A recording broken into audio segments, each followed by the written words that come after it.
بسم اللہ الرحمن الرحیم۔ دوستو، دل کو سجدوں میں سکون ملنے لگ جائے تو سمجھ جاؤ سجدے قبول ہو رہے ہیں۔ حل پیش کیے بغیر کسی مسئلے کے بارے میں شکایت کرنا رونا کہلاتا ہے۔ ناکام لوگوں کی صحبت میں رہتے ہوئے آپ کبھی کامیاب نہیں ہو سکتے۔ زندگی کے ہر شعبے میں غربت ایک بہترین استاد ہے۔ دوستو، جب کسی طاقتور کو اس کے جرم کی سزا نہیں دی جاتی تو وہ سزا پورے سماج میں تقسیم ہو جاتی ہے۔ مرضی کے خلاف کیا جانے والا کام انسان کو خوشی نہیں دیتا۔ آپ جتنی کم بات کرتے ہیں، آپ کے لفظوں کو اتنی ہی زیادہ اہمیت دی جاتی ہے۔ اپنی دولت میں اضافے کے دو طریقے ہیں: اپنے وسائل زیادہ کریں یا اپنی خواہشات کو کم کریں۔ دوستو، ہمیشہ سچ بولیں۔ اگر نقصان ہوا بھی تو صرف دنیا میں ہوگا، آخرت میں اجر ہی اجر ملے گا۔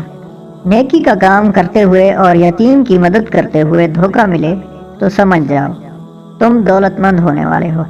جس طرح شیطان وسوسہ ڈالتا ہے، اسی طرح شیطان صفت آدمی بھی وسوسہ ڈالتا ہے۔ دونوں کے شر سے اللہ تعالیٰ کی پناہ مانگنی چاہیے۔